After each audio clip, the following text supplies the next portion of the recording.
മുസ്ലിമീങ്ങളാണ്. India രാജ്യത്ത് കേരള സംസ്ഥാനത്ത് സാമൂതിരി നാടുവാഴും കാലം, സാമൂതിരി എന്ന് പറയുന്ന ഹൈന്ദവനായ രാജാവ് നാടുവാഴും കാലം അദ്ദേഹത്തിന്റെ ഏറ്റവും വലിയ യോദ്ധാക്കളായിരുന്നു, അദ്ദേഹത്തിന്റെ പടക്കളത്തിലെ പോരാളികളായിരുന്നു കുഞ്ഞാലി മരയ്ക്കാന്മാർ എന്ന കാര്യം മറക്കരുത്. 15ാം നൂറ്റാണ്ടിൽ ഇന്ത്യ രാജ്യത്തേക്ക് വാസ്കോഡി ഗാമയുടെ ആഗമനത്തോടുകൂടി ഇന്ത്യ രാജ്യത്തേക്ക് പോർച്ചുഗീസുകാർ കടന്നു വന്നു. ആ പോർച്ചുഗീസ് അധിനിവേശം കേരളത്തെ നശിപ്പിക്കാതിരിക്കാൻ കാരണമായത് കേരളത്തിലെ സാമൂതിരി, കോഴിക്കോട്ടെ രാജാവായിരുന്ന സാമൂതിരിയുടെ സൈനിക മേധാവികളായിരുന്ന കുഞ്ഞാലി മരയ്ക്കാന്മാരായിരുന്നു എന്ന് രേഖപ്പെടുത്തിയത് മുസ്ലിങ്ങളല്ല. സർദാർ KM പണിക്കരെ പോലെ, KKN കുറുപ്പിനെ പോലെയൊക്കെയുള്ള വളരെ ഹിന്ദുക്കളായ സ്വരേണ്യരായ ഹിന്ദു ജനവിഭാഗത്തിലെ നിഷ്കളങ്കരായ ചരിത്രാന്വേഷികൾ ഇന്ത്യ രാജ്യത്ത് വാസ്കോഡി ഗാമയുടെ നേതൃത്വത്തിൽ പോർച്ചുഗീസുകാർ കേരളത്തിലൂടെ കടന്നു വന്ന് കേരളത്തെ പിടിച്ചെടുക്കാൻ ശ്രമിച്ചപ്പോൾ അറബിക്കടലിന്റെ അലമാലകളുടെ മുകളിൽ പോർച്ചുഗീസുകാരുടെ നാവികസേനയോട് അടരാടിക്കൊണ്ട്, അന്ന് പോർച്ചുഗീസുകാർ ലോകം നിയന്ത്രിക്കുന്ന സാമ്രാജ്യത്വ ശക്തിയാണെന്ന കാര്യം മറക്കരുത്. സാമൂതിരിയുടെ സർവ്വവിധ പ്രതാപ ഐശ്വര്യങ്ങൾക്ക് പിന്നിൽ ശക്തി ദുർഗമായി നിലയുറപ്പിച്ചത് കുഞ്ഞാലി മരയ്ക്കാന്മാരായിരുന്നു. ഹിന്ദുവായ ഭരണാധികാരിയുടെ ഏറ്റവും വിശ്വസ്തരായ പടയാളികളായി കുഞ്ഞാലി മരയ്ക്കാന്മാർ, കുഞ്ഞാലി മരയ്ക്കാർ 1ാമൻ, 2ാമൻ, 3ാമൻ, 4ാമൻ, അവരോരോരുത്തരും സാമൂതിരി എന്ന ഹിന്ദു രാജാവിന് എല്ലാവിധ പിന്തുണയും നൽകിക്കൊണ്ട് ഇന്ത്യ രാജ്യത്ത് ഇന്ന് കേരളത്തെ കേരളമായി നിലനിർത്തിയത് കുഞ്ഞാലി മരയ്ക്കാന്മാരാണ് എന്ന് ആര് പറയുന്നു? KKN കുറുപ്പിന്റെ പുസ്തകത്തിൽ അദ്ദേഹം പറഞ്ഞിട്ടുണ്ട്. അദ്ദേഹം പറഞ്ഞു, പോർച്ചുഗീസുകാരുടെ മറ്റൊരു കോളനിയാണ് സാക്ഷാൽ ഗോവ. നമുക്കറിയാമല്ലോ, ഗോവ പോർച്ചുഗീസ് കോളനിയാണ്. ഇന്നും പോർച്ചുഗീസുകാരന്റെ സംസ്കാരം നിലനിൽക്കുകയാണ്. ധാർമ്മികതയില്ലാത്ത എല്ലാവിധ സദാചാര വിരുദ്ധമായ പ്രവർത്തനങ്ങളുടെയും ഒരു ഇന്ത്യൻ തീരം എന്ന് പറയാൻ കഴിയുന്നത് ഗോവയുടെ കടപ്പുറമാണ്. ഗോവയുടെ കടപ്പുറത്തേക്ക് പോയാൽ പിന്നെ ആർക്കും എന്തുമാകാം. ഇന്നും ആ കൾച്ചർ അവിടെ നിലനിർത്തുന്നത് വിദേശികളാണ്, പോർച്ചുഗീസുകാരുടെ ആധിപത്യം അവിടെ ഉള്ളത് കൊണ്ടാണ്. ആ ഗോവയിൽ ജീവിച്ചിരുന്ന ഗൗഡ സാരസ്വത ബ്രാഹ്മണരെന്ന് പറയുന്ന ഹിന്ദു ജനവിഭാഗത്തിലെ വരേണ്യവർഗത്തെ അവർ സംസാരിച്ചിരുന്ന കൊങ്ങിണി ഭാഷയെ ഗോവയിൽ നിന്ന് കെട്ടിക്കെട്ടിച്ച് ഇല്ലാതാക്കി. ആരാ പറയുന്നേ? KKN കുറുപ്പിന്റെ പുസ്തകം വായിച്ചു നോക്കണം നിങ്ങൾ.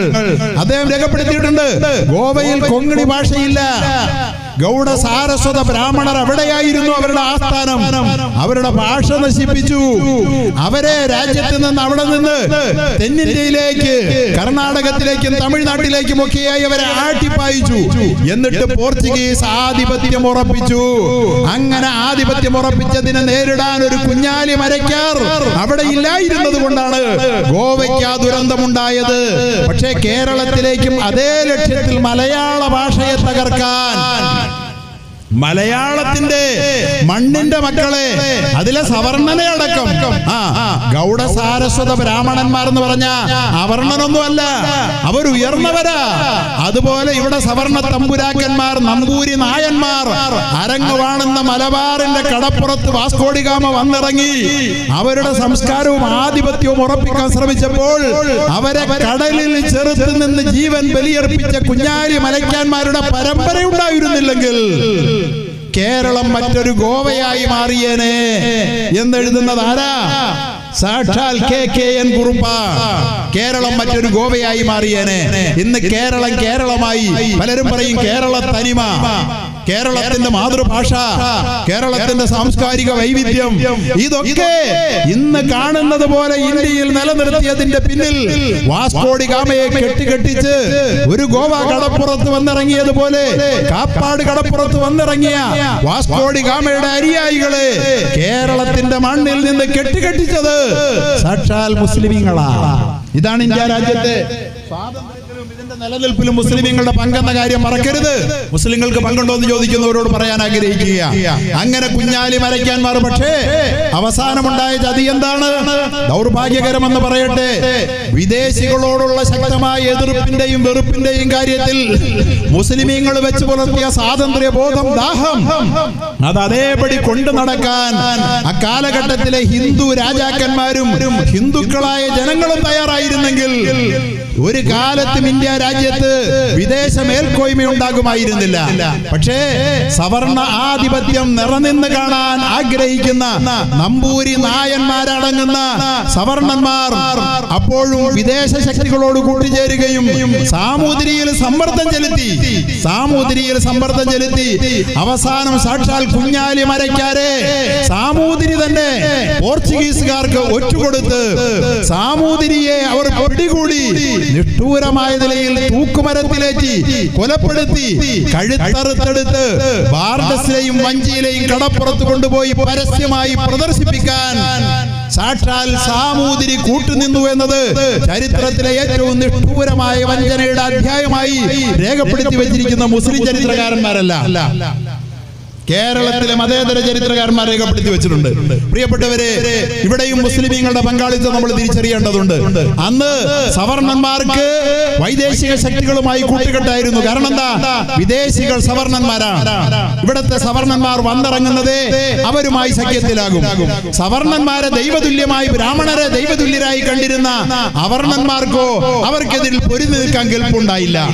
അങ്ങനെയാണ് വൈദേശിക മേൽക്കോയ്മയ്ക്ക് എല്ലാ കാലത്തും ഇന്ത്യ രാജ്യം അടിമപ്പെട്ടുകൊണ്ടിരുന്നത്. അവർക്ക് പോരാട്ട വീര്യം പകർന്നു നൽകിയത് മുസ്ലിമാണ്, മുസ്ലിം ഭരണാധികാരികളാണ്. അവരുടെ പിന്നിൽ നിലയുറപ്പിച്ചുകൊണ്ടാണ് ഇന്നത്തെ അവർണരായിരുന്ന കേരളത്തിലും ഇന്ത്യയിലുമുള്ള ജനത ഇന്ന് കാണുന്ന സ്വാതന്ത്ര്യം അനുഭവിക്കുന്നിടത്തേക്ക് മടങ്ങിയെത്തിയത് എന്ന കാര്യം മറന്നുകൊണ്ടാണ് ഹിന്ദു വർഗീയത പ്രചരിപ്പിച്ചുകൊണ്ട് സാധാരണ ഹിന്ദുക്കൾക്ക് ഭീഷണി മുസൽമാനാണ് എന്ന് നമ്മുടെ ഭരണകൂടങ്ങൾ പ്രചരിപ്പിക്കാൻ ശ്രമിക്കുന്നത്. സഹോദരങ്ങളെ, രണ്ടാമത് വന്ന വിദേശിയാരാ? പോർച്ചുഗീസുകാരെ കെട്ടിച്ചില്ലേ ഇന്ത്യക്കാർ? മുസൽമാന്റെ പങ്കല്ലേ ഒന്നാമത്തത്? അല്ലേ? രണ്ടാമത് വന്നതാരാണ്? 1757 സിറാജു ദൗള എന്ന് പറയുന്ന മുസ്ലിമായ നവാബ് ഭരിക്കുന്ന ബംഗാളിൽ, അല്ലേ, റോബർട്ട് ക്ലൈവ് എന്ന് പറയുന്ന ബ്രിട്ടീഷ് പട്ടാള ഭരണാധികാരിയുടെ നേതൃത്വത്തിൽ 1000-ഓളം യൂറോപ്യന്മാരും 2000-ഓളം ഇന്ത്യൻ ശിപായിമാരെന്ന് അവർ വിളിക്കുന്ന ഇന്ത്യൻ പട്ടാളക്കാരും അണിനിരന്നവരെയും കൂട്ടിക്കൊണ്ട് സിറാജു ദൗളയുടെ ബംഗാളിലെ പ്ലാസി എന്ന് പറയുന്ന ഒരു നെൽവയലിൽ വെച്ചൊരു കോരിച്ചൊരിയുന്ന മഴയത്ത് സിറാജു ദൗള എന്ന് പറയുന്ന മുസ്ലിം ഭരണാധികാരിയെ തോൽപ്പിച്ചുകൊണ്ടല്ലേ ഇന്ത്യയിലേക്ക് ബ്രിട്ടീഷുകാരൻ കയറി വന്നത്? ആരാണ് യഥാർത്ഥത്തിൽ അവരെ ചെറുത്തു നിന്നത്? സിറാജു ദൗളയാണ്. സിറാജു ദൗളയല്ലേ? അതായിരുന്നു ഒന്നാമത്തെ പ്ലാസി യുദ്ധമായിരുന്നു ഒന്നാം സ്വാതന്ത്ര്യ സമരം. പക്ഷെ അതിനെ ഒന്നാം സ്വാതന്ത്ര്യ സമരമായി വിശേഷിപ്പിക്കാൻ ഇന്ത്യൻ ചരിത്രകാരന്മാർ, സവർണന്മാർ തയ്യാറല്ല. കാരണം അതിൽ മുസൽമാന്റെ മാത്രം പങ്കാളിത്തമാവുള്ളത്.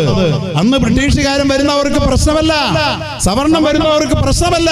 ബ്രിട്ടീഷുകാരോട് ഇന്ത്യയിലെ സവർണ തമ്പുരാക്കന്മാർ കൈകോർത്തില്ലായിരുന്നുവെങ്കിൽ ഇന്ത്യ രാജ്യത്തെ ബ്രിട്ടീഷുകാരന്റെ 2 നൂറ്റാണ്ട് നീളുന്ന കിരാത വാഴ്ച ഇന്ത്യ രാജ്യത്ത് ഉണ്ടാകുമായിരുന്നില്ല. നമ്മൾ നമ്മുടെ ഭാഗതയം നിയന്ത്രിച്ചേനെ. പക്ഷേ മകൻ മരിച്ചാലും മരുമകളുടെ കണ്ണീര് കണ്ടാൽ മതി എന്ന് വിചാരിക്കുന്ന അമ്മായി മനോഭാവം വെച്ച് പുലർത്തുന്ന ഇന്ത്യയിലെ സവർണ തമ്പുരാക്കന്മാർ ബ്രിട്ടീഷുകാർക്ക് വാതിൽ തുറന്നു കൊടുക്കുകയാണ് യഥാർത്ഥത്തിൽ ചെയ്തതെന്ന് നമ്മൾ ഓർക്കണം. പക്ഷെ അന്ന് മുതൽ മുസ്ലിം ബ്രിട്ടീഷുകാരോട് പൊരുതി നിന്നു. 1757 തന്നെ പോരാട്ടം ആരംഭിച്ചു. മുസ്ലിം ഭരണാധികാരികൾ, മുസ്ലിം പണ്ഡിതന്മാർ, ഷാഹ് വലിയുള്ളാഹി ദഹ്ലവിയുടെ നേതൃത്വത്തിൽ, അതുപോലെ തന്നെ ഒരുപാട് പണ്ഡിതന്മാർ, 10,000-കണക്കിന് പണ്ഡിതന്മാർ കഴുമരങ്ങളിൽ ഏറ്റപ്പെട്ടു. ഇന്ത്യ രാജ്യത്തിന്റെ സ്വാതന്ത്ര്യത്തിന് വേണ്ടി ബ്രിട്ടീഷുകാരോട് പൊരുതിയിട്ട് അവർ നേടിയതാ. ഒടുവിൽ 1857 ശിപായി ലഹള എന്ന് ബ്രിട്ടീഷ് ചരിത്രകാരന്മാർ രേഖപ്പെടുത്തിയ സംഭവം വന്നു. ഒന്നാം സ്വാതന്ത്ര്യ സമരം എന്ന് രേഖപ്പെടുത്തിയതാ. അന്നാണ് ഹിന്ദുക്കളും മുസ്ലിമീങ്ങളും ഒന്നിച്ചു ചേർന്ന് ബ്രിട്ടീഷുകാരെ ആദ്യം നേരിടുന്നത്. ഹിന്ദുക്കളുടെ പിന്തുണയോടുകൂടി ബ്രിട്ടീഷുകാരെ നേരിടാൻ ആദ്യമായി ഇന്ത്യ രാജ്യത്ത് അവസരമുണ്ടായത് ബ്രിട്ടീഷുകാർ സിറാജുദ്ദൗളയെ തോൽപ്പിച്ചുകൊണ്ട് പ്ലാസിയിലൂടെ കടന്നു വന്നു. ഒരു നൂറ്റാണ്ട് കഴിഞ്ഞിട്ട് അതുവരെ മുസ്ലിമീങ്ങൾ മാത്രം പൊരുതി നിന്നത് കൊണ്ടാണ് ബ്രിട്ടീഷുകാരുടെ ആധിപത്യം ഇവിടെ നിലനിന്നത്. പക്ഷേ മുസ്ലിമീങ്ങൾ മാത്രം പോരാ, ഇന്ത്യ രാജ്യത്തെ ഹിന്ദുക്കളുടെ കൂടി പിന്തുണയുണ്ടെങ്കിൽ അല്ലാതെ വിദേശ മേൽക്കോയ്മയെ തകർക്കാൻ കഴിയുകയില്ല എന്ന് തിരിച്ചറിഞ്ഞ മുസ്ലിം ഭരണാധികാരികൾ ശിപായി ലഹളയിൽ തങ്ങളുടെ നേതൃത്വപരമായ പങ്കുവഹിച്ചു. ഹിന്ദുക്കളും പങ്കുവഹിച്ചു. അന്ന് മുതൽ ആരംഭിച്ച സ്വാതന്ത്ര്യ സമരത്തിന്റെ അടങ്ങാത്ത തിരയടിയാണ് ഏതാണ്ട് ഒരു നൂറ്റാണ്ടിനിപ്പുറത്ത് 90 കൊല്ലങ്ങൾക്ക് ശേഷം 1947 ഇന്ത്യ രാജ്യത്തിന്റെ സ്വാതന്ത്ര്യമായി പരിണമിച്ചതെന്ന് ഓർക്കണം. പ്രിയപ്പെട്ടവരെ, അങ്ങനെ കടന്നു വന്ന ആ ബ്രിട്ടീഷുകാരെ ഇന്ത്യ രാജ്യത്തെ ഏറ്റവും അധികം ചെറുത്തു നിന്നത് മുസ്ലിം ഭരണാധികാരികൾ തന്നെ ആയിരുന്നില്ലേ? സാക്ഷാൽ ടിപ്പു സുൽത്താൻ എന്ന് പറയുന്ന ഷഹീദെ മില്ലത്ത്, മൈസൂർ കടുവ എന്ന് വിശേഷിപ്പിക്കപ്പെട്ട ടിപ്പു സുൽത്താൻ അല്ലേ ബ്രിട്ടീഷുകാരനെ തെക്കേ ഇന്ത്യയിലേക്ക് പ്രവേശനം നൽകാതെ അതിശക്തമായ നിലയിൽ ചെറുത്തു നിന്നത് എന്ന് ചരിത്രം രേഖപ്പെടുത്തിയിട്ടില്ലേ? എന്നാണോ ബ്രിട്ടീഷുകാരന്റെ വെടിയുണ്ടയേറ്റ് എങ്ങനെയാണ് ടിപ്പു സുൽത്താൻ നിലം പതിച്ചത്? ടിപ്പു സുൽത്താൻ ഷഹീദായത് എങ്ങനെയാ? മുസൽമാൻ ഇന്ത്യയെ ഒറ്റുകൊടുത്തിട്ടില്ല. വിദേശികളുമായി ഒത്തുചേർന്ന് ബ്രിട്ടീഷുകാരിൽ നിന്ന് കൈക്കൂലി വാങ്ങിച്ചിട്ട് ടിപ്പുവിന്റെ ഏറ്റവും മികച്ച ഉദ്യോഗസ്ഥനായിരുന്ന ഖണ്ഡേറാവു, അതുപോലെ തന്നെ കൃഷ്ണറാവു, അതുപോലെ തന്നെ ടിപ്പുവിനെ വധിക്കുന്ന സമയത്തും ടിപ്പുവിന്റെ പ്രധാനമന്ത്രിയായിരുന്ന പൂർണ്ണയ്യ എന്ന് പറയുന്ന സവർണ തമ്പുരാക്കന്മാർ ടിപ്പുവിനെ ഒറ്റുകൊടുത്തില്ലായിരുന്നെങ്കിൽ ടിപ്പു വീഴുമായിരുന്നോ? ബ്രിട്ടീഷുകാരൻ തെക്കേ ഇന്ത്യയിലെ കാലുറപ്പിക്കുമായിരുന്നോ? ഇന്നോടെ ഇന്ത്യ നമ്മുടേതായി എന്ന് ബ്രിട്ടീഷുകാരൻ ടിപ്പുവെ മരിച്ച അന്നല്ലേ പറഞ്ഞത്? അവരുടെ കേണൽ പറഞ്ഞത് എന്നല്ലേ? ചരിത്രം രേഖപ്പെടുത്തി വെച്ചതല്ലേ? പക്ഷേ ടിപ്പുവിനെ തോൽപ്പിക്കാൻ ആകുമായിരുന്നില്ല മക്കളെ. നമ്മൾ അറിയേണ്ടത് ടിപ്പുവിന്റെ കാവേരിയെ വളഞ്ഞു നിൽക്കുന്ന മനോഹരമായ കോട്ട ഇന്നും പോയി കണ്ടാൽ ആർക്കും അറിയാൻ കഴിയുന്ന ഒരു പരമാർത്ഥമുണ്ട്. ടിപ്പുവിന്റെ കോട്ട ഭേദിക്കാൻ ലോകത്തൊരു ശക്തിക്കും കഴിയില്ല. 3 ചുറ്റും നദി വളഞ്ഞു നിൽക്കുന്ന അതിശക്തമായ പർവ്വത സമാനമായ കോട്ടയും ആരും പിടിച്ചാൽ മുറ്റാത്ത അതിശക്തമായ കോട്ടവാതിലുകളുമുള്ള ടിപ്പുവിന്റെ കോട്ട ഭേദിക്കാൻ ബ്രിട്ടീഷുകാരൻ കടഞ്ഞു ശ്രമിച്ചിട്ടും കഴിഞ്ഞിട്ടില്ല. ഇന്ന് നമുക്കറിയാം, ദിണ്ടുക്കൽ കോട്ട പോയി കണ്ടാൽ, അതുപോലെ തന്നെ പാലക്കാട് കോട്ട പോയി കണ്ടാൽ ടിപ്പുവിന്റെ ഒരു കോട്ടയെ ഭേദിക്കാൻ ഒരു ശക്തിക്കും കഴിയില്ല. അകത്ത് നിന്ന് വാതിൽ തുറന്നു കൊടുത്ത് ടിപ്പുവിനെ ഒറ്റുകൊടുക്കുന്നവനില്ലെങ്കിൽ ഒരു കാലത്തും ടിപ്പു വീഴുമായിരുന്നില്ല എന്ന് ചരിത്രമാണ്. എങ്ങനെയാണ് ടിപ്പു സുൽത്താൻ ഷഹീദായത്? ഖണ്ഡേറാവു എന്ന് പറയുന്ന ആദ്യം ഹൈദരാലിയുടെ, ടിപ്പുവിന്റെ പിതാവായ ഹൈദരാലിയുടെ കണക്ക് സൂക്ഷിപ്പുകാരനും പിന്നീട് ധനമന്ത്രിയുമായി മാറിയ ഈ മനുഷ്യൻ ഹൈദരാലിക്കെതിരെ തന്റെ സഹായത്തിന് ഹൈദരാലി ഉന്നത സ്ഥാനങ്ങളിലേക്ക് പ്രതിഷ്ഠിച്ച ഈ മനുഷ്യൻ ഹൈദരാലിക്കെതിരെ ഗൂഢാലോചന നടത്തി എന്നാണ് ചരിത്രം രേഖപ്പെടുത്തുന്നത്. മറാഠ രാജാവുമായി ഗൂഢാലോചന നടത്തിയിട്ട് പറഞ്ഞു, ഒരു മുസ്ലിം രാജാവ് നമ്മുടെ രാജാവിനെതിരെ അട്ടിമറിക്ക് ഒരുങ്ങുന്നു എന്ന് പറഞ്ഞുകൊണ്ട് മൈസൂർ രാജാവിൽ നിന്ന് 40,000 കാലാൾപ്പടയും 20,000 സൈനികരും വന്ന് ഹൈദരാലിക്കെതിരിൽ പോരാട്ടം നടത്താൻ ഗൂഢാലോചന നടത്തിയത് കൃഷ്ണറാവുവാണ്. ഹൈദരലിയെ ഒറ്റുകൊടുത്തു. സ്വന്തം ഉദ്യോഗസ്ഥൻ. നിങ്ങൾ അറിയുമോ, ഇന്ത്യ രാജ്യത്തെ പട്ടാളത്തിന്റെ ഉന്നത സ്ഥാനങ്ങളിൽ ഒരു മുസൽമാൻ ഇന്നും പദവി കൊടുക്കാൻ ഇന്ത്യയുടെ ഗവൺമെന്റ് പലപ്പോഴും തയ്യാറല്ല. ഇന്ത്യ രാജ്യത്തിൽ ജനസംഖ്യാനുപാതികമായ പങ്കാളിത്തം കൊടുക്കാൻ തയ്യാറല്ല. പക്ഷേ ഹിന്ദുവിന്റെ ശത്രുവാണ് എന്ന് ഇവർ പ്രചരിപ്പിക്കുന്ന സാക്ഷാൽ ഹൈദരലിയുടെയും അതുപോലെ തന്നെ ടിപ്പു സുൽത്താനിന്റെയും പ്രധാനമന്ത്രിമാർ, ഏറ്റവും മികച്ച ഉദ്യോഗസ്ഥന്മാർ, ടിപ്പുവിന്റെ ഏറ്റവും ശക്തനായ പട്ടാളക്കാരൻ, അതിന്റെ സൈനിക മേധാവി കൃഷ്ണറാവു ആയിരുന്നു. അതുപോലെ തന്നെ പൂർണ്ണയായിരുന്നു. മരിക്കുന്നതുവരെയും അവരെ വിശ്വസിച്ചു. അവരുടെക്കുമൊക്കെ ചതിച്ചുവെങ്കിൽ പോലും വീണ്ടും വിശ്വാസത്തിൽ എടുത്തുകൊണ്ട് പട്ടാളത്തിൽ നിലനിർത്തിയതിന് ടിപ്പുവിന് കൊടുക്കേണ്ടി വന്ന വിലയാണ് ടിപ്പുവിന്റെ രക്തസാക്ഷിത്വമെന്ന് ചരിത്രം രേഖപ്പെടുത്തി വെച്ചിട്ടുണ്ട്. ആർക്കെങ്കിലും നിഷേധിക്കാൻ പറ്റുമോ? പൂർണ്ണയ്യ എന്താ ചെയ്തത്? ചരിത്രം രേഖപ്പെടുത്തിയിട്ടുണ്ട്. അന്ന് ടിപ്പു കൊല്ലപ്പെട്ട ദിവസത്തിൽ അവിടുള്ള അഅ്ല മസ്ജിദ്, വലിയ മസ്ജിദെ അഅ്ലയ്ക്ക് സമീപം കോട്ടയുടെ വിള്ളൽ വീണ ഭാഗത്ത് നിന്ന പട്ടാളക്കാരെ ശമ്പളം നൽകാനെന്ന വ്യാജേന ഈ പൂർണ്ണയ്യ എന്ന് പറയുന്ന പ്രധാനമന്ത്രി പിൻവലിച്ചു. അങ്ങനെ പിൻവലിച്ചിട്ട് ബ്രിട്ടീഷുകാരോട് കോട്ടയിലേക്ക് തള്ളിക്കയറാൻ സ്വാതന്ത്ര്യം കൊടുത്തതിന്റെ ഫലമായിട്ടാണ് ബ്രിട്ടീഷുകാർക്ക് ടിപ്പുവിന്റെ കോട്ടയിലേക്ക് കയറി വരാൻ കഴിഞ്ഞത്. നോക്കൂ, തെക്കേ ഇന്ത്യയിലെ ആധിപത്യം ഉറപ്പിക്കാൻ ടിപ്പു ഉള്ളിടത്തോളം കാലം ഇന്ത്യ രാജ്യത്ത് ബ്രിട്ടീഷുകാർക്ക് കഴിഞ്ഞില്ലെങ്കിൽ ഒരു മുസൽമാനാണ് ബ്രിട്ടീഷ് വൈദേശിക മേധാവിത്വത്തിൽ നിന്ന് അവസാന ശ്വാസം വരെയും തെക്കേ ഇന്ത്യയെ ചെറുത്ത് നിന്നതെന്ന് ഇന്ത്യയുടെ ചരിത്രം രേഖപ്പെടുത്തി വെച്ചേക്കുക. ഒറ്റിയതാരാ? ഹിന്ദുവാന്ന് ഞാൻ പറയില്ല, ഹിന്ദുവാന്ന് ഞാൻ പറയില്ല. ഹിന്ദുക്കളെല്ലാവരും ഒറ്റുകാരുമല്ല. പക്ഷെ സവർണ തമ്പുരാക്കന്മാർ, പൂർണ്ണയ്യ എന്ന ബ്രാഹ്മണൻ, കൃഷ്ണറാവു എന്ന സവർണൻ, ഖണ്ഡേറാവു എന്ന സവർണൻ സ്വന്തം ഉപ്പും ചോറും തിന്ന് വളരുമ്പോഴും വിശ്വസ്തനായിരിക്കുമ്പോഴും ഒറ്റുകൊടുത്തില്ലായിരുന്നെങ്കിൽ ഇന്ത്യ ബ്രിട്ടീഷുകാരൻ്റെതാകുമായിരുന്നില്ല എന്നാണ് ചരിത്രം രേഖപ്പെടുത്തി വച്ചിരിക്കുന്നതെങ്കിൽ ഇന്ത്യ രാജ്യത്ത് മുസൽമാന്റെ പൈതൃകവും ഇന്ത്യ രാജ്യത്ത് മുസൽമാൻ ഭീഷണിയുമാണെന്ന് പറഞ്ഞ് ഇവിടത്തെ ഹിന്ദു ജനതയെയും മുസ്ലിമുകളെയും തമ്മിലടിപ്പിക്കാൻ ശ്രമിക്കുന്നവർ വൈദേശിക ശക്തികളുടെ പിണിയാളുകളായതുകൊണ്ടാണ്. അവർക്ക് വിദേശികളോടാ ഇഷ്ടം. വിദേശികളോട്, അവർ നമ്മുടെ മേൽ അടിച്ചേൽപ്പിക്കുന്ന പാരതന്ത്രത്തോട് പൊരുത്തപ്പെടാൻ കഴിയാത്ത മുസ്ലിമീങ്ങളോടൊപ്പം ടിപ്പുവിന്റെ കാലഘട്ടത്തിലെ ഹിന്ദു നേതാക്കന്മാർ നിലയുറപ്പിച്ചിരുന്നെങ്കിൽ ബ്രിട്ടീഷ് മേൽക്കോയ്മയ്ക്ക് ഇന്ത്യ വിധേയമാകുമായിരുന്നില്ല. ചരിത്രം രേഖപ്പെടുത്തി വെച്ചിരിക്കുക. പ്രിയപ്പെട്ടവരെ, അതോടൊപ്പം തന്നെയാണ് മഹാനായ വാരിയംകുന്നത്ത് കുഞ്ഞഹമ്മദ് ഹാജിയെ നമ്മൾ ചേർത്ത് വായിക്കേണ്ടത്. മഹാനായ വാരിയംകുന്നത്തിന്റെ രക്തസാക്ഷിത്വ ദിനത്തിലാണ് നമ്മളെല്ലാവരും ഇന്ന് ഈ സമ്മേളനം നടത്തിക്കൊണ്ടിരിക്കുന്നതിൽ പങ്കെടുത്തുകൊണ്ടിരിക്കുന്നതെങ്കിൽ വാരിയംകുന്നത്ത് കുഞ്ഞഹമ്മദ് ഹാജിയെയും എന്താക്കണം? ഇവർക്ക് ഹിന്ദു വിരുദ്ധനായി ചിത്രീകരിക്കണം. മുസൽമാൻ ബ്രിട്ടീഷുകാരോട് പൊരുതി നിന്ന മുസ്ലിം രാജാക്കന്മാർ, ഭരണകർത്താക്കളെല്ലാം ഹിന്ദു വിരുദ്ധന്മാരാണെന്ന് വരുത്തി തീർത്താൽ ഈ രാജ്യത്തൊരു ഹൈന്ദവ രാഷ്ട്രം സ്ഥാപിച്ചു കളയാം എന്നാണ് ഇവരുടെ തീരുമാനം. ഇന്ത്യ രാജ്യത്ത് ഭൂരിപക്ഷം വരുന്ന ഹിന്ദുക്കൾ മുസ്ലിമിന്റെ ശത്രുവായി മാറിയാൽ കാര്യം പിന്നെ എളുപ്പമാകുമല്ലോ എന്നവർ തീരുമാനിച്ചിട്ട് ചരിത്രത്തെ വളച്ചൊടിച്ച് വക്രീകരിച്ച് അവരിന്ന് മുസ്ലിം പ്രതീകങ്ങളെല്ലാം ഭീകരന്മാരാക്കാൻ ശ്രമിച്ചുകൊണ്ടിരിക്കുക. വാരിയംകുന്നത്ത് കുഞ്ഞഹമ്മദ് ഹാജി യഥാർത്ഥത്തിൽ എന്താ ചെയ്തത്? കേരള നാട്, മലയാള നാടെന്ന് പറയുന്ന ഒരു രാജ്യം, മലയാള നാടെന്ന് പറയുന്ന ഒരു രാജ്യം വടക്കൻ മലബാറിൽ സ്ഥാപിച്ച് ബ്രിട്ടീഷുകാർക്ക് കപ്പം കൊടുക്കുകയില്ല എന്ന് പറഞ്ഞ് അതിനിശ്ചിതമായി വെള്ളപ്പടയോട് പൊരുതി നിന്ന മഹാനായ വാരിയംകുന്നത്ത് കുഞ്ഞഹമ്മദ് ഹാജിയെ എന്തിനാ നിങ്ങൾ തീവ്രവാദിയാക്കുന്നത്? എല്ലാ തരത്തിലുള്ള നേതാക്കന്മാരും, ഇന്ത്യയുടെ നേതാക്കന്മാരും ചരിത്രകാരന്മാരും വാരിയംകുന്നത്ത് കുഞ്ഞഹമ്മദ് ഹാജി ഒരു ഒരു ഹിന്ദു വിരുദ്ധനല്ലായിരുന്നു എന്ന് ചരിത്രം രേഖപ്പെടുത്തി വെക്കുമ്പോഴാണ് വാരിയംകുന്നത്ത് ഹിന്ദു വിരുദ്ധനാണ് എന്ന് ഇവർ പ്രചരിപ്പിക്കാൻ വേണ്ടി ശ്രമിക്കുന്നത്.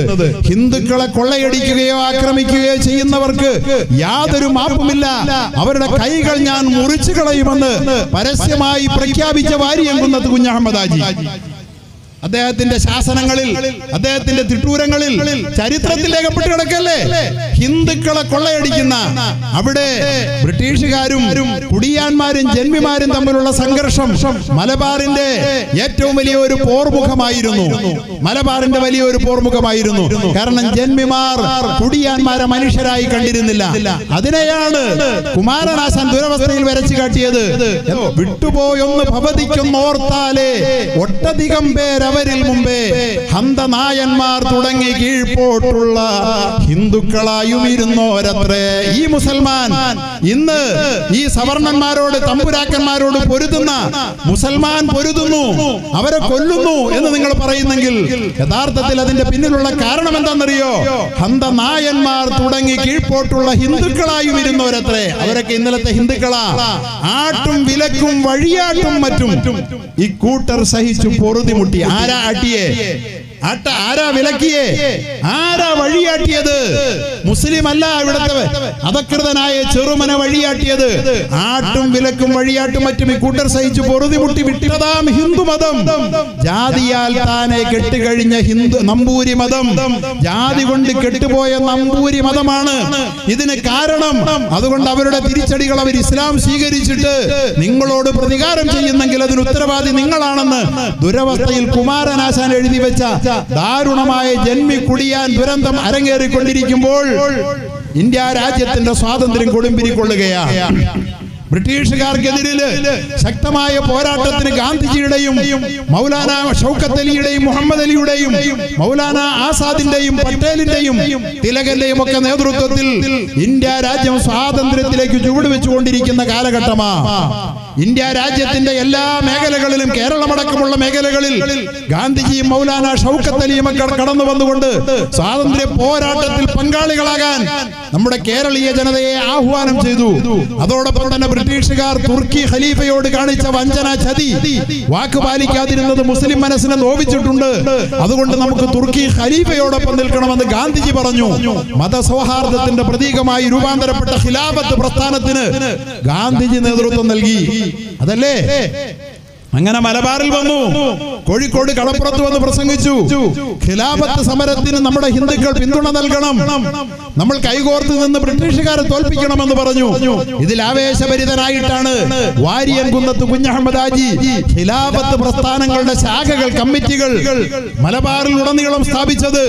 അതിൽ ഹിന്ദുക്കളും മുസ്ലിമീങ്ങളും എല്ലാം കൈകോർത്ത് നിന്നതോടുകൂടി അവിടത്തെ പാമരന്മാർ ജനതയെ, അവിടത്തെ ചെറുമന്മാരെ, അവിടത്തെ കുടിയാന്മാരെ അടിച്ചമർത്തിയിരുന്ന നമ്പൂരി, നായർ, പ്രമാണിമാർക്ക് അത് ഭീഷണിയായി മാറിയപ്പോൾ ഈ സമരം മുന്നോട്ട് പോകാതിരിക്കാൻ വേണ്ടി ബ്രിട്ടീഷുകാരുമായി കൈകോർത്തുകൊണ്ട് വാരിയൻകുന്നത്ത് കുഞ്ഞഹമ്മദ് ഹാജിയുടെ നേതൃത്വത്തിൽ അരങ്ങേറിക്കൊണ്ടിരിക്കുന്ന ഖിലാഫത്ത് പോരാട്ടങ്ങളെ, ബ്രിട്ടീഷുകാർക്കെതിരെയുള്ള സമരങ്ങളെ അവർ പച്ചയായി ഒറ്റുകൊടുത്തപ്പോൾ ആ ഒറ്റുകാർക്കെതിരിൽ മാത്രമാണ് വാരിയൻകുന്നൻ തിരിഞ്ഞത് എന്ന് വാരിയൻകുന്നനെ അതിശക്തമായ നിലയിൽ വിമർശിച്ചിട്ടുള്ള ചരിത്രകാരന്മാർ എന്ന് പറഞ്ഞാൽ മലബാർ ലഹള ചിലപ്പോഴൊക്കെ കൈവിട്ടു പോയിട്ടുണ്ട്, ശരിയാണ്. കാരണം ഹിന്ദു സവർണന്മാർ, നായർ, നമ്പൂരികൾ പലപ്പോഴും കുടിയാന്മാരെയും മുസ്ലിമീങ്ങളെയും ഒറ്റുകൊടുത്തപ്പോൾ അവർക്കെതിരിൽ തിരിയുകയും അവർക്കെതിരിൽ പലപ്പോഴും കലാപങ്ങൾ ഉണ്ടാവുകയും ചെയ്തത് സത്യമാണ്. അത് ചിലപ്പോഴൊക്കെ വർഗീയതയുടെ മുഖവും സ്വീകരിച്ചിട്ടുണ്ട് എന്ന് പറഞ്ഞുകൊണ്ട് അതിനെ വിമർശിച്ച കെ മാധവൻ നായരെ പോലുള്ളവർ, മലബാർ കലാപം എന്ന പുസ്തകം എഴുതിയ കെ മാധവൻ നായരെ പോലുള്ളവർ പോലും മഹാനായ വാരിയൻകുന്നത്ത് മുഹമ്മദ് ഹാജി ഒരു ഹിന്ദു വിരുദ്ധനായിരുന്നുവെന്ന് ഒരിക്കലും പറയുന്നില്ല എന്ന് നാം കാണേണ്ടതുണ്ട്. 1857 ശിപായി ലഹളയ്ക്ക് ശേഷം, അതാണല്ലോ ആദ്യത്തെ സ്വാതന്ത്ര്യ സമരം, കെ മാധവൻ നായർ എഴുതുക. 1857 ശിപായി ലഹളയ്ക്ക് ശേഷം ബ്രിട്ടീഷുകാർക്കെതിരെ ഇന്ത്യയിൽ നടന്നിട്ടുള്ള സമരങ്ങളിൽ വെച്ച് ഏറ്റവും മഹത്തായത് മലബാർ കലാപമായിരുന്നു. കെ മാധവൻ നായര, ഈ കെ മാധവൻ നായരെ ഉയർത്തിപ്പിടിച്ചോണ്ട ഹിന്ദു ഐക്യവേദിയുടെ നേതാവൊക്കെ വാരിയൻകുന്നത്തിനെതിരെ പറയണേ. അദ്ദേഹം പച്ചയ്ക്ക് എഴുതി വെച്ചതാ 857 ഒന്നാം സ്വാതന്ത്ര്യ സമരത്തിന് ശേഷം ബ്രിട്ടീഷുകാർക്കെതിരിൽ ഇന്ത്യ കണ്ട ഏറ്റവും മഹത്തായ സമരമാണ് മലബാർ കലാപം. കലാപത്തിന്റെ മുന്നണി പോരാളിയായിരുന്നു കുഞ്ഞഹമ്മദ് ഹാജി, വാരിയൻകുന്നത്ത് കുഞ്ഞഹമ്മദ് ഹാജി. തന്റെ നാടിനെ സംരക്ഷിക്കാൻ വേണ്ടി ഹാജി നടത്തിയ പോരാട്ടങ്ങളെ അപമാനകരമെന്ന് ഒരിക്കലും വിളിച്ചുകൂടാ. കെ മാധവൻ നായർ പറയുക, പ്രത്യാഘാതങ്ങൾ എന്തായാലും അദ്ദേഹത്തിന് ചില ഉറച്ച ധാരണകൾ ഉണ്ടായിരുന്നു. അവയ്ക്ക് വേണ്ടി ജീവൻ വെടിയുന്നതിന് അദ്ദേഹം സന്നദ്ധനുമായിരുന്നു.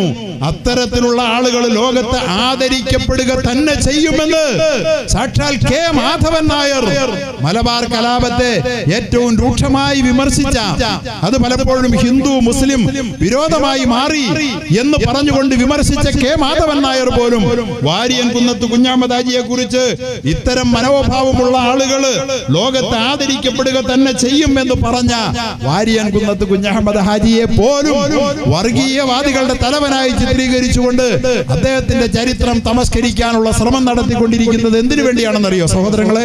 എന്തിനു വേണ്ടിയാ?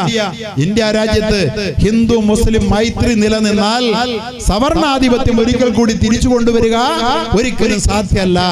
എപ്പോഴും വെള്ളക്കാരോട്, പോർച്ചുഗീസുകാരോടായാലും അതുപോലെ തന്നെ ബ്രിട്ടീഷുകാരോടായാലും അതുപോലെ തന്നെ ഡച്ചുകാരോടായാലും മുഗളന്മാരോടായാലും അധികാര കേന്ദ്രത്തിന്റെ അരമനപതി ടിപ്പുവിനോടായാലും, ടിപ്പുവിന്റെ പ്രധാനമന്ത്രി ആരാ? സവർണന. ഒറ്റുകൊടുക്കുന്നേ ഉള്ളൂ, പൂർണ്ണയെ കൃഷ്ണറാവുക, ഖണ്ഡറാവുക.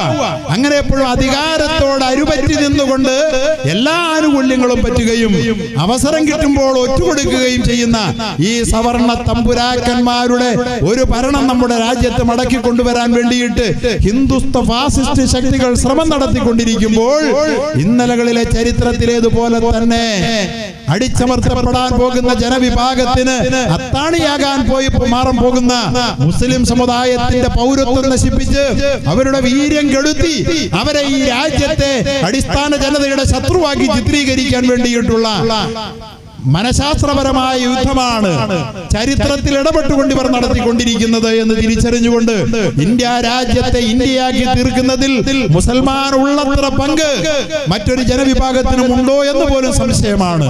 മറ്റുള്ളവരെക്കാൾ കുറച്ചു കാട്ടാൻ വേണ്ടി ഞാൻ പറയുകയല്ല. മുസൽമാന്റെ ചരിത്രത്തിന്റെ പങ്കാളിത്തം തിരസ്കരിക്കാൻ ഈ രാജ്യത്തിന്റെ അധികാര കേന്ദ്രങ്ങൾ ശ്രമിക്കുമ്പോൾ ചരിത്രം സത്യസന്ധമായി ഒന്ന് പഠിക്കാൻ വേണ്ടി ശ്രമിച്ചാൽ ഇന്ത്യയാക്കി തീർക്കാനും ഒരുപക്ഷെ ബ്രിട്ടീഷുകാരനും പോർച്ചുഗീസുകാരനും ഇന്ത്യയിൽ വരാതിരിക്കാൻ പോലും കാരണമാകുമായിരുന്ന ടിപ്പു സുൽത്താൻ, കുഞ്ഞാലി മരയ്ക്കന്മാരെല്ലാം സംഭാവന ചെയ്ത മഹത്തായ ഒരു സമുദായം. 800 ആണ്ട് ഇന്ത്യ ഭരിച്ചിട്ടും ഇന്ത്യ രാജ്യത്തെ ഹിന്ദുവിനെ മതം മാറ്റി ഇസ്ലാമിനെ ഭൂരിപക്ഷമാക്കാൻ ശ്രമിക്കാതിരുന്ന ഭരണാധികാരികളുടെ ഒരു സമുദായം. അതുപോലെ തന്നെ സ്വാതന്ത്ര്യ സമരത്തിന്റെ അവസാന നാളുകളിൽ ജവഹർലാൽ നെഹ്റു എന്ന് പറയുന്ന ഇന്ത്യ രാജ്യത്തിന്റെ രാഷ്ട്രശില്പി, ജനറൽ സെക്രട്ടറി ആയിരുന്ന ഇന്ത്യൻ നാഷണൽ കോൺഗ്രസിന്റെ പ്രസിഡന്റായി വിരാജിച്ചത് മൗലാന മുഹമ്മദ് അലി ആയിരുന്നു. സ്വാതന്ത്ര്യ സമരത്തിന്റെ തീ തുപ്പുന്ന നാളുകളിൽ പോലും എന്ന കാര്യം ആർക്കാണ് വിസ്മരിക്കാൻ പറ്റുക? ആർക്കാണ് ഇന്ത്യ രാജ്യത്തെ മുസൽമാന്റെ ചരിത്രം വിസ്മരിക്കാൻ പറ്റുക? ജവഹർലാൽ നെഹ്റുവിന്റെ പ്രസിഡന്റ് ആരായിരുന്നു? മൗലാന മുഹമ്മദ് അലി ആയിരുന്നില്ലേ? അല്ലേ? സെക്രട്ടറി ജവഹർലാൽ നെഹ്റു ആയിരുന്നില്ലേ ഇന്ത്യ സ്വാതന്ത്ര്യം നേടുന്ന കാലങ്ങളിൽ? അതിന് തൊട്ട് മുമ്പുള്ള, ഇതിന് ശേഷമുള്ള നാളുകളിൽ മൗലാന അബുൽ കലാം ആസാദ് എന്ന് പറയുന്ന ഖുർആൻ പണ്ഡിതനായിരുന്നില്ലേ? ലോകത്ത് ഖുർആൻ വ്യാഖ്യാനം എഴുതിയ മഹാനായ പണ്ഡിതൻ, AICCയുടെ ഇന്ത്യൻ നാഷണൽ കോൺഗ്രസിന്റെ അന്നത്തെ സ്വാതന്ത്ര്യ പ്രസ്ഥാനമായ ഇന്ത്യയുടെ കോൺഗ്രസ് പ്രസ്ഥാനത്തിന്റെ ഏറ്റവും പ്രായം കുറഞ്ഞ പ്രസിഡന്റ് ആയിരുന്നില്ലേ? അവരൊക്കെ ചേർന്നുകൊണ്ട് കെട്ടിപ്പടുത്ത മഹത്തായ ഇന്ത്യ, മതേതരമായി രൂപാന്തരപ്പെടുത്തിയ ഇന്ത്യ. ആ ഇന്ത്യയിൽ മുസ്ലിമീങ്ങൾക്ക് പങ്കാളിത്തമില്ല. ഇവിടത്തെ ഇന്ത്യയെ ഇന്ത്യയാക്കി തീർത്ത വിദേശികളോട് ശത്രുത പുലർത്തിയ, അത് ബ്രിട്ടീഷുകാരോടായാലും പോർച്ചുഗീസുകാരോടായാലും എല്ലാ വിദേശികളോടും ഒരുപോലെ ശത്രുത പുലർത്തിയ മുസ്ലിം രാജാക്കന്മാർ, ഭരണാധികാരികൾ, അവർ ഇന്ത്യയുടെ ശത്രുക്കളാണ് എന്ന് ധരിപ്പിച്ചുകൊണ്ട് ഇന്ത്യയിലെ ജനങ്ങളെ വെറും ഭീതിയിലാഴ്ത്തി ഇന്ത്യയിലെ ഹിന്ദുത്വ ജനവിഭാഗങ്ങളെ തമ്മിലടിപ്പിക്കാൻ വേണ്ടി ഇന്ത്യയിലെ ഗവൺമെന്റ് ശ്രമിച്ചുകൊണ്ടിരിക്കുമ്പോൾ ചരിത്രത്തിന്റെ യാഥാർത്ഥ്യം ഈ രാജ്യത്തെ പാവപ്പെട്ട ജനവിഭാഗങ്ങളുടെ മുമ്പിൽ തുറന്നു കാട്ടിക്കൊണ്ട് വസ്തുതകളിലേക്ക് അവരെ കൂട്ടിക്കൊണ്ടുവരാൻ വേണ്ടി നമ്മൾ നടത്തുന്ന ശ്രമം രാജ്യദ്രോഹപരമായ ഒരു പ്രവർത്തനവുമല്ലെന്നതോ പോകട്ടെ, മതസൗഹൃദം കൊണ്ട് മാത്രം നിലനിൽക്കാൻ പോകുന്ന ഇന്ത്യ രാജ്യത്തിന്റെ ദേശീയോത്കൃത പ്രവർത്തനത്തിന്റെ അവിഭാജ്യമായ ഒരു ഘടകമാണ് എന്ന് കാണാൻ നമ്മൾ ഓരോരുത്തരും തയ്യാറാകേണ്ടതുണ്ട്. അതുകൊണ്ട് ഭിന്നിപ്പിന്റെ ശക്തികൾ മാധ്യമങ്ങളെ ഉപയോഗിക്കുകയാണ്. നമുക്കറിയാമല്ലോ ബാബരി മസ്ജിദിനെ കുറിച്ച് ഇവിടെ പറയുണ്ടായി. ബാബരി മസ്ജിദ് പൊളിക്കപ്പെട്ടത് നമുക്കറിയാം. 25 കൊല്ലം കേസ് നടന്നു. ആരാണ് ഇന്ത്യ രാജ്യത്തിന്റെ കോടതി പറഞ്ഞിട്ടാണോ ബാബരി മസ്ജിദ് പൊളിച്ചത്? ചരിത്രത്തിൽ ബാബരി മസ്ജിദ് ക്ഷേത്രം തകർത്താണ് പണിതത് എന്ന് സ്ഥാപിക്കാൻ കഴിയുമെങ്കിൽ അത് വിട്ടുകൊടുക്കാൻ തയ്യാറാണെന്ന് മുസൽമാൻ പറഞ്ഞതല്ലേ? ഏതെങ്കിലും മുസ്ലിം പറഞ്ഞോ? സുപ്രീം കോടതിയുടെ വിധി എന്തായാലും അംഗീകരിക്കുമെന്ന് പറഞ്ഞല്ലേ? ഇപ്പൊ തെറ്റായ വിധി വന്നിട്ട് പോലും നമ്മൾ കലാപം ഉണ്ടാക്കിയിട്ടില്ലല്ലോ. നമ്മൾ പരമോന്നത നീതിപീഠത്തെ മാനിക്കലാണ് രാജ്യത്തിന്റെ സമാധാനത്തിന് ആവശ്യമെന്ന് അംഗീകരിച്ചുകൊണ്ട് നമ്മൾ ശാന്തരായി ഇന്നും പ്രതിഷേധം ഉയർത്തുന്നുണ്ട്. നമ്മൾ നമ്മുടെ രാജ്യവും നമ്മുടെ കോടതിയും നീതിപീഠവും നേരിന്റെ വഴിയിലേക്ക് വരണമെന്ന് നമ്മൾ ആഗ്രഹിക്കുന്നുണ്ടെന്നുള്ളത് സത്യം. പക്ഷേ ഇന്ന് നമ്മളൊരു കലാപത്തിന് ആഹ്വാനം ചെയ്തിട്ടില്ലല്ലോ. അപ്പോ തീർച്ചയായിട്ടും നീതിയുടെ പക്ഷം നോക്കി വിധി പറഞ്ഞാൽ ഇവിടത്തെ ഫാസിസ്റ്റ് ശക്തികൾക്ക് അനുകൂലമാവുകയില്ല എന്നുള്ളത് കൊണ്ട് 25 കൊല്ലക്കാലം വിധി നീട്ടിവെച്ചിട്ട് ക്ഷേത്രം തകർത്തിട്ടില്ല, പള്ളി പൊളിച്ചത് തെറ്റ് എന്നെല്ലാം പറഞ്ഞ സുപ്രീം കോടതി എന്താ ചെയ്തത്? അത് പൊളിച്ച ശക്തികൾക്ക്, നിയമത്തെ വെല്ലുവിളിച്ച് പൊളിച്ച ശക്തികൾക്ക് വിട്ടുകൊടുത്ത ദാരുണമായ ഒരു കാലത്ത്, ജനാധിപത്യത്തിന് വിലയില്ലാത്ത കാലത്ത്, ഭരണഘടനയ്ക്ക് വിലയില്ലാത്ത കാലത്ത് അത് പറഞ്ഞുകൊണ്ട് അവസാനം ഈ രാജ്യത്തെ ഹിന്ദുക്കളെയും മുസ്ലിമുകളെയും തമ്മിലടിപ്പിക്കാൻ നശിപ്പിക്കാൻ ശ്രമിക്കുന്ന ഒരു കാലത്ത് ഇന്ത്യയിൽ ജീവിക്കുന്ന എല്ലാ മുസൽമാന്റെയും മതേതര വിശ്വാസികളുടെയും രാജ്യസ്നേഹികളുടെയും ബാധ്യത ഈ ഇവിടെ സൃഷ്ടിക്കപ്പെടുന്ന വിള്ളലുകൾ അവസാനിപ്പിച്ച് ജനങ്ങൾക്കിടയിൽ ചരിത്രത്തിന്റെ സത്യധാര എന്താണ് എന്ന് പറഞ്ഞു ബോധ്യപ്പെടുത്തിക്കൊണ്ട് ജനങ്ങളെ സ്നേഹത്തിലേക്കും സഹവർത്തിത്വത്തിലേക്കും കൂട്ടിക്കൊണ്ടുവരാൻ നടത്തുന്ന അർത്ഥവത്തായ ഇത്തരം സമ്മേളനങ്ങളും നീക്കങ്ങളും ചലനങ്ങളുമാണ് ഇന്ന് രാജ്യത്ത് നടക്കുന്ന ഏറ്റവും വലിയ രാഷ്ട്രരക്ഷാ പ്രവർത്തനമെന്ന് പറയാൻ ഈ സന്ദർഭത്തിൽ വിനീതൻ ആഗ്രഹിക്കുകയാണ്. ബഹുമാന്യനായ വാര്യൻകുന്നത്ത് കുഞ്ഞഹമ്മദ് ഹാജി അദ്ദേഹം നമ്മുടെ രാജ്യത്തെ ജനങ്ങളെ വളരെ സ്നേഹബുദ്ധിയാ കാണുകയും അവസാനവും മരണസമയത്ത് പോലും ബ്രിട്ടീഷുകാരന്റെ മാത്രം ശത്രുവായിരുന്നു. ബ്രിട്ടീഷുകാരൻ ഒരിക്കലും പൊറുക്കാതിരുന്ന വാര്യൻകുന്നത്ത് കുഞ്ഞഹമ്മദ് ഹാജി മലപ്പുറത്തെ കോട്ടക്കുന്നിന്റെ ചെരുവിൽ കൊണ്ടുപോയി വെച്ച് വാര്യൻകുന്നനെ വെടിവെച്ച് കൊല്ലാൻ ശ്രമിക്കുമ്പോൾ ധീരനായ ആ പോരാളി പറഞ്ഞതെന്താണെന്നറിയോ? നിങ്ങളെ കുറിച്ച് ഞങ്ങൾക്കറിയാം, നിങ്ങളെ ജനങ്ങളെ മാനം കെടുത്തിക്കൊണ്ട് കണ്ണു മൂടിക്കെട്ട് പിറകിൽ നിന്ന് വെടിവെച്ച് കൊല്ലുന്ന പ്രവണതയുള്ളവരാണ്. പക്ഷേ ഞങ്ങൾ മാന്യമായി മരിക്കാൻ ആഗ്രഹിക്കുന്ന ഒരു ജനവിഭാഗമാണ്. അതുകൊണ്ട് തന്നെ കണ്ണിൽ നിന്ന് നിങ്ങൾ മൂടിക്കെട്ടുന്ന മുഖം മൂടി അഴിക്കുക, എന്നിട്ട് എന്റെ തിരുനെഞ്ചിലേക്ക് എന്റെ മുൻപിൽ നിന്ന് നിങ്ങൾ വെടിവെച്ച് എന്നെ കൊല്ലുക.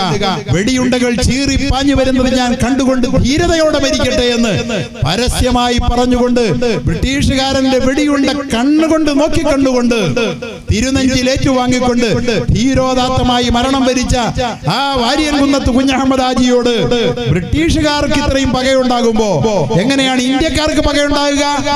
ഇന്ത്യക്കാർക്ക് പകയുണ്ടാകണമെങ്കിൽ അവൻ ബ്രിട്ടീഷുകാരന്റെ ഒറ്റുകാരൻ തന്നെയാകണ്ടേ? ഇന്ത്യ രാജ്യസ്നേഹികൾക്കും രാജ്യദ്രോഹികൾക്കും വിദേശികൾക്കും ഒരുപോലെ ഒരു മനുഷ്യനോട് എങ്ങനെയാ പകയുണ്ടാവുക? അതുണ്ടാവില്ല. അവസാനം അദ്ദേഹത്തിന്റെ മൃതശരീരം പെട്രോൾ ഒഴിച്ച് കത്തിക്കുക ചെയ്തത്. മൃതദേഹം പോലും വിട്ടുകൊടുത്തില്ല. അതിസമ്പന്നനും ഭൂവുടമയുമായിരുന്ന അദ്ദേഹത്തിന്റെ ഭൂസ്വത്തുകൾ വീതിച്ചെടുത്ത് ഒറ്റുകാർക്ക് പങ്കിട്ടുകൊടുത്തു. ഏറ്റവും വലിയ ഒറ്റുകാരനായിരുന്ന സുബേദാർ കൃഷ്ണസ്വാമിക്ക് മഞ്ചേരി നഗരഹൃദയത്തിൽ 15 ഏക്കർ പതിച്ചു കൊടുത്തു. 500 രൂപയും കൊടുത്തു. അതൊക്കെ വാരി തിന്നുകയായിരുന്നു ഈ രാജ്യദ്രോഹികൾ ചെയ്തത്.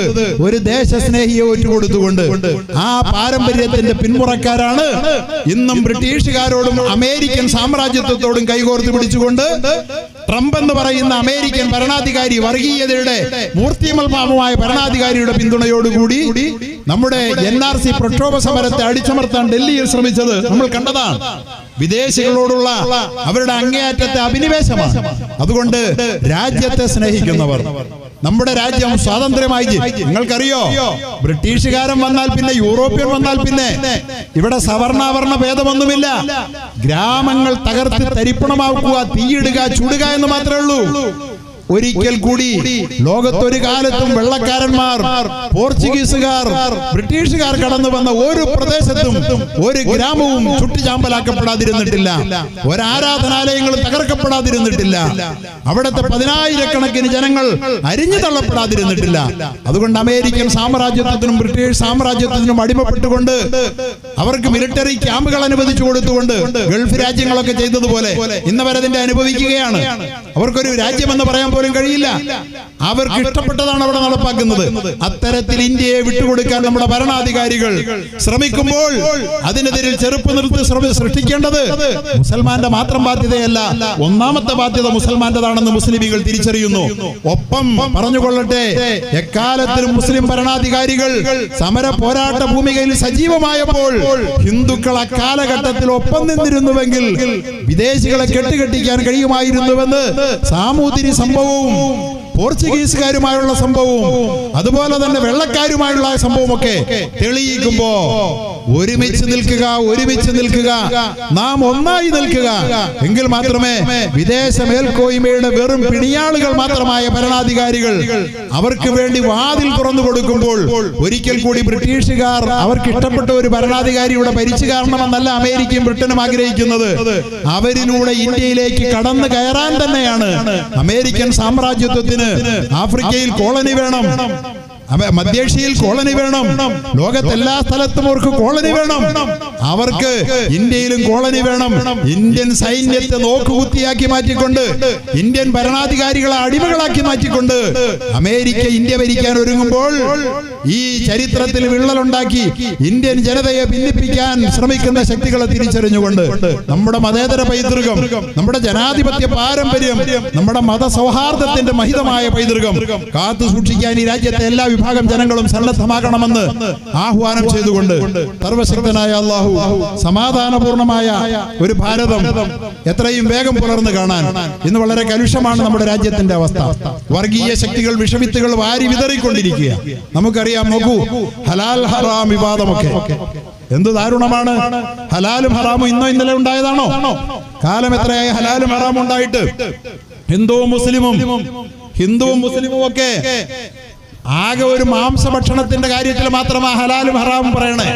ഹിന്ദുവിന്റെ കടയിൽ നിന്ന് പലചരക്ക് വാങ്ങുന്ന, പച്ചക്കറി വാങ്ങുന്ന മുസൽമാന്റെ കടയിൽ നിന്ന് പലചരക്കും പച്ചക്കറിയും വാങ്ങുന്ന ഹിന്ദു, അതുപോലെ തന്നെ ഹിന്ദുവിന്റെയും മുസ്ലിമിന്റെയും കടയിൽ കയറി ചായ കുടിക്കുന്ന, പലഹാരം കഴിക്കുന്ന ഹിന്ദു മുസൽമാൻ, മതജാതി ഭേദമില്ല. പക്ഷെ മാംസം കഴിക്കുമ്പോൾ മാത്രം ഒരു പ്രത്യേക വ്യവസ്ഥയ്ക്ക് വിധേയമായി ഹലാലാണോ ഹറാമാണോ എന്നവർ ശ്രദ്ധിക്കുന്ന ഒരു സംഭവത്തെ രണ്ട് ജനവിഭാഗങ്ങൾ തമ്മിലുള്ള വലിയ വിള്ളലാക്കി മാറ്റാൻ വേണ്ടി ശ്രമിച്ചുകൊണ്ടിരിക്കുന്നു ഈ രാജ്യത്തെ കിരാത ശക്തികൾ. ഹലാലും ഹറാമും ഇന്നോ ഇന്നലെ തുടങ്ങിയതാണോ? അല്ലല്ലോ. പക്ഷെ ഇന്നത് എന്തുകൊണ്ട് നമ്മൾക്കിടയിൽ ഭിന്നിപ്പുണ്ടാക്കാൻ, വിള്ളലുണ്ടാക്കാൻ എന്തുണ്ട് വഴി എന്നന്വേഷിക്കുന്ന ഈ കിരാത ശക്തികളെ നമ്മുടെ രാജ്യത്തെ എല്ലാ വിഭാഗം ജനങ്ങൾക്കും തിരിച്ചറിയാൻ കഴിയുമാറാകട്ടെ. അങ്ങനെ നമ്മൾ സ്നേഹത്തോടെ സൗഹാർദ്ദത്തോടെ കൈകോർത്ത് പിടിച്ച് ജീവിച്ച മനോഹരമായ ഭാരതം വീണ്ടും നിലനിന്ന് കാണാൻ സർവശക്തനായ തമ്പുരാൻ ഇട നൽകുമാറാകട്ടെ എന്ന് പ്രാർത്ഥിച്ചുകൊണ്ട് ഞാൻ എന്റെ വാക്കുകൾ ഉപസംഹരിക്കുന്നു. അസ്സലാമു അലൈക്കും വറഹ്മത്തുള്ളാഹി വബറകാതുഹു. അഭിവാദനങ്ങൾ.